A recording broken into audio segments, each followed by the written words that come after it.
Mesdames et messieurs, bonsoir et bienvenue dans l'invité de la rédaction. Plus de 2 millions de touristes ont visité le royaume durant les 2 premiers mois de 2024, un chiffre en hausse de 14% par rapport à la même période l'année dernière. Et en ce qui concerne les hébergements, plus de 1,7 million de nuitées ont été enregistrées en janvier 2024 dans les établissements d'hébergement touristique classés, en hausse donc de 8% en glissement annuel.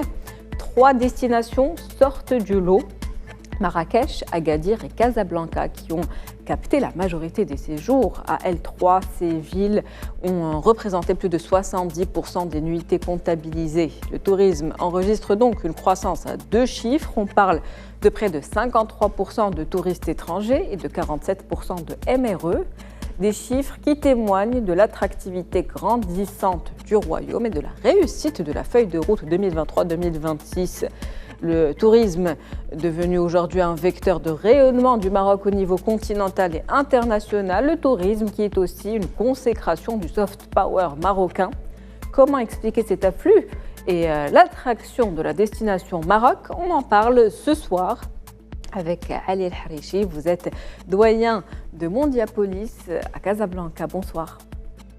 Bonsoir. C'est un plaisir de vous avoir avec nous, en distanciel aujourd'hui du coup, mais toujours un plaisir en tout cas de vous avoir. Merci, tout le plaisir est pour moi. Commençons donc par ces chiffres et parler de cet afflux aujourd'hui pour la destination Maroc. Comment expliquer cet afflux donc des touristes et cette attractivité du Maroc aujourd'hui au niveau international? D'abord, le Maroc est un beau pays. C'est vrai qu'il est toujours beau, qu'il a été toujours beau, mais cette attractivité aujourd'hui, elle trouve, on va dire, ses racines ou son enchantement, je dirais, puisqu'on parle du tourisme, dans une politique qui a été faite depuis, je dirais, plus qu'une vingtaine d'années sur le développement des infrastructures, le développement de l'accueil, c'est-à-dire la logistique humaine de l'accueil des touristes, l'amélioration de la qualité d'accueil.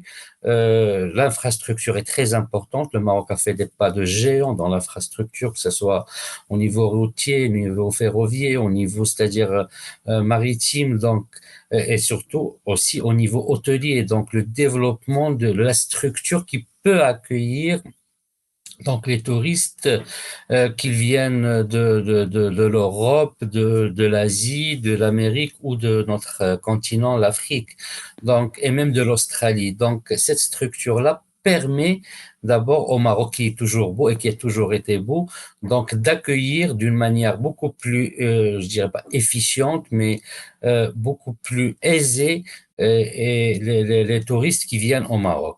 Quand on parle aussi des hôtels, c'est-à-dire des hôtels qui répondent à tous les niveaux de vie. C'est vrai que le Maroc s'était inscrit avant dans ce qu'on appelle un tourisme de qualité et pas de masse. Ça, c'est vrai et c'est une bonne chose puisqu'on a développé aussi une infrastructure de qualité, mais il y a aussi une infrastructure qui a accompagné au-delà des hôtels, c'est-à-dire des auberges pour les jeunes, un tourisme aussi au niveau du Moyen Atlas, au niveau de la montagne, c'est-à-dire un écotourisme.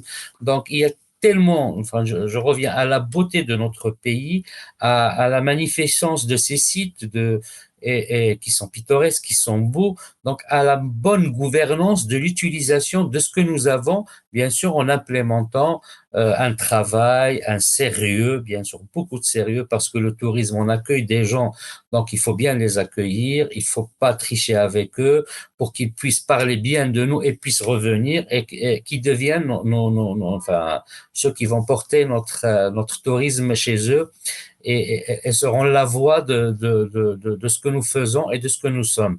Nous sommes aussi un pays qui a quand même l'un des États-nations les plus anciens du monde, un pays qui a 12 siècles avec des villes, des cités millénaires. Donc, vous avez parlé de Marrakech et d'autres villes aussi millénaires, donc qui attirent un certain tourisme aussi culturel, un tourisme où le Maroc se distingue par sa cuisine. Nous sommes l'une des meilleures cuisines au monde, avec un goût très raffiné. Donc, le Maroc existe ailleurs, c'est-à-dire par sa cuisine, par sa culture, par son zlige, par son art et les gens viennent découvrir ce pays-là qui a fait beaucoup d'efforts pendant ces 20 dernières années pour faire, c'est-à-dire pas pour mettre du make-up sur la beauté qu'il a, mais pour montrer ce que nous sommes.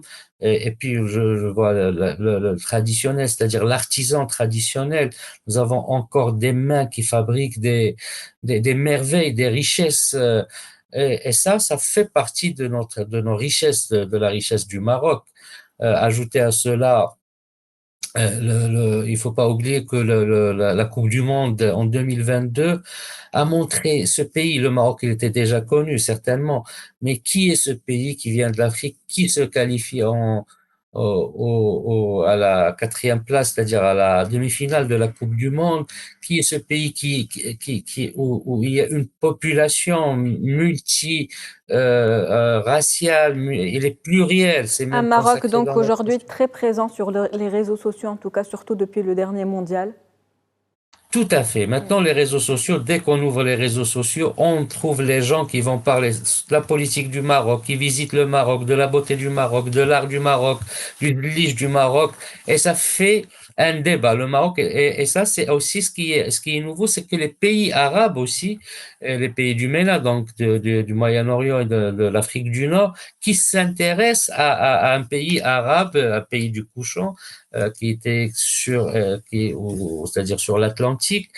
Euh, et cet intérêt-là est porté a été multiplié et avec la Coupe du Monde. Donc l'intérêt, et on voit dans les réseaux sociaux, non pas qu'on parle du Maroc, mais des gens qui viennent visiter le Maroc, que ce soit des Égyptiens, d'autres pays arabes, des Saoudiens. Et puis aussi des Européens. On vient découvrir ce pays, se découvre ce pays qui a fait bon. Le Maroc, il disait, rien n'est impossible pour les Marocains. Ben, la Coupe du Monde était la démonstration. Donc, on vient visiter ce pays et les gens, sincèrement, nous sommes un pays beau. Nous avons amélioré notre infrastructure. Il y a encore beaucoup de choses à faire, certainement. Mais il y a aussi de l'hospitalité. Le Maroc, les Marocains, les Marocains, nous sommes des gens où nous avons tellement beaucoup de civilisations qui se sont multipliées en nous, que ce soit l'amazigh, l'arabe, l'africaine, la hassani, l'andalouse. Euh, Toutes ces civilisations font que nous sommes un pays hospitalier, un pays d'accueil, un pays qui accepte, c'est-à-dire l'autre qui vient chez lui, et non pas seulement qu'il l'accepte, mais qui le considère comme son hôte, et tout cela joue un rôle très important dans l'amélioration et dans cette croissance que connaît le tourisme marocain depuis en fait, ces 2 derniers mois, mais aussi, comme vous l'avez cité, l'année dernière, où on a fait un bond de presque 1 million par rapport aux chiffres qui étaient espérés. On a fait presque 14 millions et demi, alors que on s'attendait à 13 millions et demi. Et ça, c'est une démonstration. Nous sommes en train d'aller vers l'avant ou de l'avant, mais que nous devons consolider cela par le sérieux je dis toujours le sérieux, parce que c'est très important dans les domaines où on reçoit des gens, quels que soient les domaines, on reçoit des invités chez nous, donc il faut bien les traiter, bien sûr, et les accueillir comme il se doit.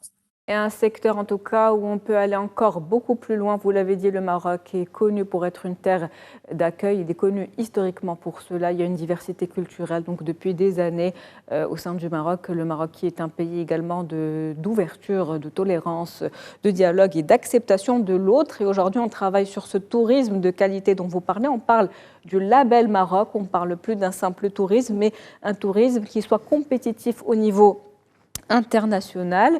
Vous avez parlé des infrastructures, mais il y a également les liaisons aériennes qui se sont multipliées ces dernières années. Donc c'est un travail de fond qui a été fait sur plusieurs volets qui explique les résultats d'aujourd'hui. Pour rester sur ces chiffres, on parle donc d'une augmentation de 14%, donc par rapport à l'année dernière, en tout cas sur les 2 premiers mois, sachant que l'année dernière, on avait déjà, comme vous l'avez dit, enregistré des chiffres records et on était allé au-delà de nos attentes en tout cas. Et du coup, quelle perspective aujourd'hui pour cette année, puisqu'on démarre déjà très bien, mieux que l'année dernière où on a explosé nos records. Donc, quelle perspective pour l'année 2024 et quelles attentes aujourd'hui?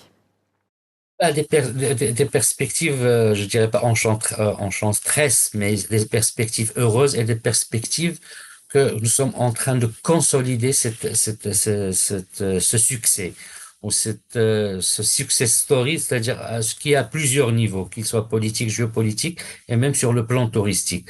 Donc, les perspectives, c'est d'aller encore, enfin, de consolider ces résultats. Il y a des objectifs, il y a la feuille de route, comme vous en avez parlé, 2023-2026, qui parle d'arriver enfin, à 17,5 millions 17 et de, demi, oui. 17 17 et millions demi. et demi.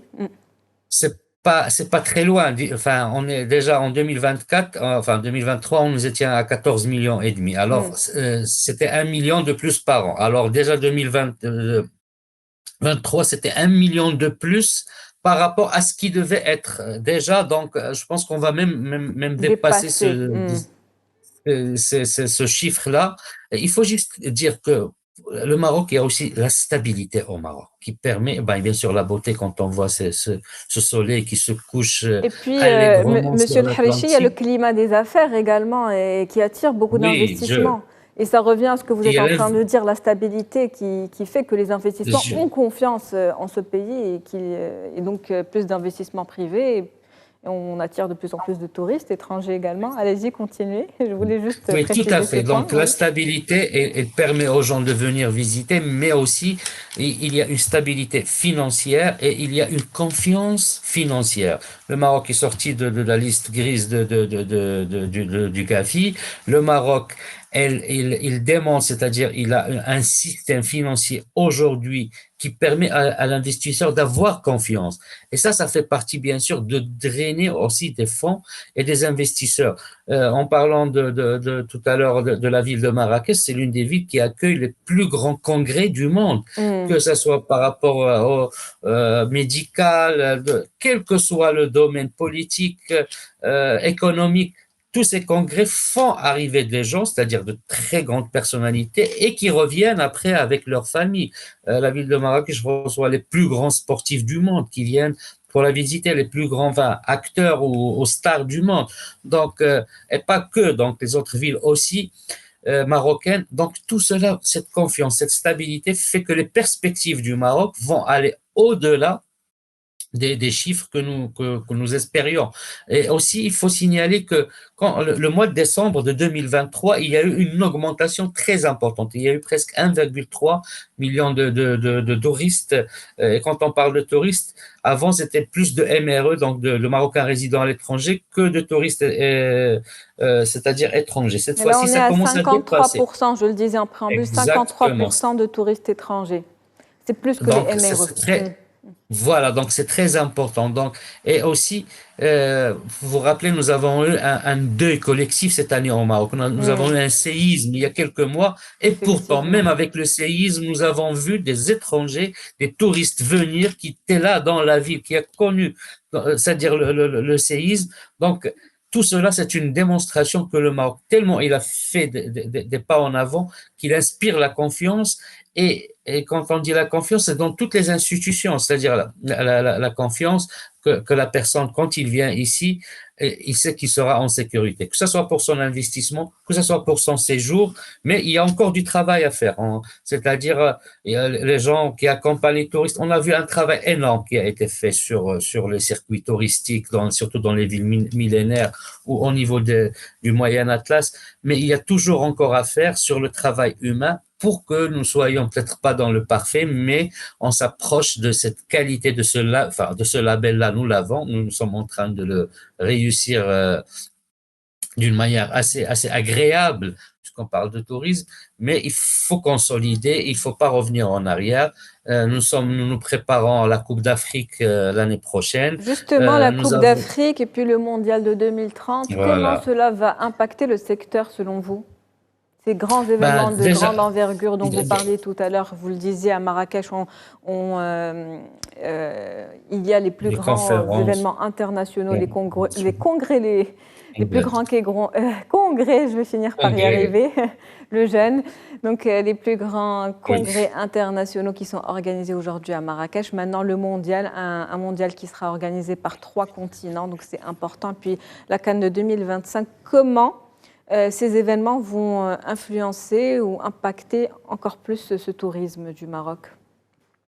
Bah, déjà, les chiffres qui étaient reliés à l'événement du mondial, on va dire 2030, sur le nombre de lits qui allait passer de 900 000 à 1 200 000, je pense, c'est-à-dire il y avait déjà une préparation en amont pour pouvoir accueillir. C'est pour cela qu'on parlait de l'infrastructure. Pouvoir accueillir, c'est pas seulement avoir des hôtels, c'est avoir des infrastructures, c'est avoir aussi des hôpitaux, des cliniques. C'est-à-dire, c'est toute une panoplie d'établissements qui doivent accueillir donc cet événement mondial qui est la Coupe du Monde ou qui est la Coupe d'Afrique. La Coupe du Monde, c'est 48 États, enfin 48 pays qui vont participer. C'est presque un tiers des États dans le monde. On parle de 194 États dans les Nations Unies. 48 États, c'est presque, bon, je dirais, un quart. Donc 48 pays où les supporters vont se déplacer. Ici, ben, bien sûr, 3 pays, mais ici au Maroc, ce n'est pas rien. C'est l'accueil du quart de la planète, enfin Mm. du quart des supporters de la planète. Donc, c'est des millions de personnes qui vont venir. Et pour cela, le Maroc travaille. On sait qu'il y a donc la ligne donc ferroviaire, le train à grande vitesse qui va se réaliser entre donc cette fois-ci Kenitra et Marrakech. Il y aura des infrastructures sur les routes, sur les autoroutes, on voit encore un travail sur cela et des routes qui sont en train d'être faites pour pouvoir accueillir. Les hôtels, comme j'ai dit, il y avait un chiffre qui a été déjà donné dans le programme pour accueillir le mondial, mais avec ce que nous sommes en train de recevoir, nous sommes en train aussi d'avancer, peut-être avoir un chiffre supérieur à ce que nous avons présenté dans notre projet pour accueillir le mondial. Et il y a aussi, bien sûr, il y a la 5G, il y a tout ce qui va arriver aujourd'hui. Je pense que le Maroc, il est sur l'une des meilleures voies aujourd'hui. Il démontre que c'est un pays qui a toujours été un carrefour des civilisations, un carrefour où il a accueilli donc des civilisations multiples, mais des populations multiples, et qui peut toujours accueillir des gens chez lui avec le bonheur, avec le sourire et aussi avec l'accueil chaleureux. Et tout cela, bien sûr, il faut des infrastructures. Ça, on l'a déjà, mais on est en train encore de le consolider.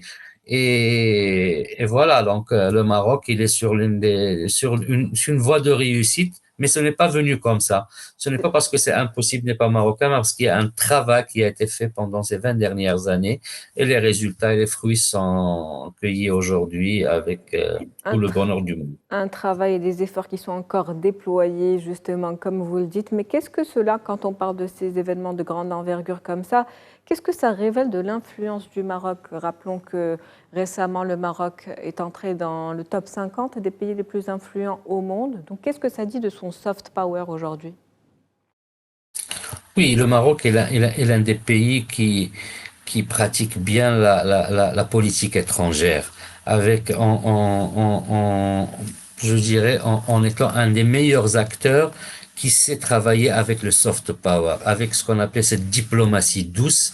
Le Maroc n'a jamais employé de la diplomatie, c'est-à-dire coercitive, envers ni ses voisins ni vers les États. Donc, il a toujours travaillé avec cette diplomatie douce, cette soft power, et à travers plusieurs domaines, que ce soit le domaine sportif. Le domaine sportif est un domaine qui nous a montré, d'ailleurs, la Coupe du Monde nous a montré la force de la présence d'un État dans la Coupe du Monde et l'influence qu'il peut porter.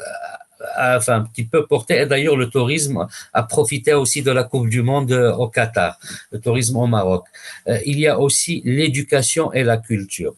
Comme j'ai dit au début, la cuisine marocaine. Il n'y a pas un pays dans le monde où vous partez, qu'il soit en Asie, aux Amériques, en Afrique ou en Europe, où vous ne trouverez pas un restaurant, même un seul restaurant, où c'est cuisine marocaine. Donc, c'est un art culinaire qui est porté depuis des siècles et qui existe et qui est reconnu par les populations, par d'autres civilisations. Donc, voilà la présence du Maroc par ce soft power, par cette présence culturelle. Maintenant, quand on voit le zélige marocain, bon, c'est vrai, quand on part en Andalousie, on voit Grenade, l'Alhambra, mais quand on voit les nouvelles maisons qui sont construites dans plusieurs pays, que ce soit en Occident ou que ce soit dans des pays arabes, ce sont des mains d'artistes marocains qui partent pour construire des villes avec ce bois, avec ce zélige, donc ou bien avec le plâtre, le gobs, tout cela, on va voir des grandes, enfin, je dirais, villas ou palais somptueux construits pas. Donc voilà l'influence du Maroc. Donc voilà la présence du Maroc par ce soft power culturel et aussi éducationnel. Le Maroc est l'un des pays qui accueille beaucoup d'étudiants qui viennent de l'Afrique subsaharienne et qui trouvent dans ce pays un pays d'accueil, un pays chaleureux, mais un pays aussi d'instruction et d'éducation, c'est-à-dire avec des diplômes universitaires ou avec lesquels ils reviennent dans leur pays, c'est-à-dire des cadres supérieurs. Donc l'éducation fait aussi partie de ce soft power marocain et le Maroc travaille dans ce sens-là, donc de culture, art, éducation et puis sport. Donc bien sûr, et tout cela, on le véhicule à l'extérieur, mais ça fait que le retour, enfin, je dirais pas un retour sur investissement, c'est que les gens viennent vers le Maroc pour découvrir ce pays qui est aussi beau. C'est un beau pays où il y a la neige, où il y a le soleil, il y a la Méditerranée, il y a l'Atlantique, il y a le Sahara, il y a les prairies, il y a la montagne, il y a les forêts. C'est toute une poésie. Le Maroc est une poésie et sincèrement, c'est pas parce que nous sommes marocains, c'est un beau pays et aussi c'est une population très chaleureuse et très accueillante. Les gens ne peuvent avoir rien. Vous partez chez eux à la campagne, ils vous reçoivent avec les bras grands ouverts, ils vous offrent tout ce qu'ils ont. Et ça n'a rien à voir ni avec le tourisme, ni c'est la qualité de ce Marocain de ce pays qui est une carrefour, enfin, qui est un carrefour de civilisation et c'est ce qui fait ce que nous sommes. Nous Ce sommes sont pluriels et un. Exactement, ce sont les valeurs du Maroc, comme vous l'avez si bien expliqué. Je n'ai rien à rajouter d'ailleurs par rapport à ce que vous venez de dire. Vous avez parlé de l'art, vous avez parlé de la culture de manière générale, de l'artisanat, de la cuisine, et donc de la richesse des valeurs humaines des Marocains en Tout à général, fait. pour lesquels ils sont connus au niveau mondial, en tout cas, un pays, comme vous avez dit, poétique. Donc c'est Oui, le Maroc, c'est notre pays dont on est si fier et c'est sur ces derniers mots que se termine donc cet entretien avec vous, Monsieur Ali El-Harechi. Merci à vous, c'était un plaisir de vous avoir avec tout le nous. Je tout. rappelle que vous êtes le doyen de l'Institut de sciences politiques de Mondiapolis à Casablanca. C'était un plaisir de vous avoir. Tout le plaisir est pour moi. Je vous remercie. Ramadan Mubarak Saïd. Ramadan Moubarak, à nos chers téléspectateurs également. Donc c'est la fin de cet entretien. On se retrouve demain avec un nouvel invité. Très bonne soirée. Merci pour votre fidélité.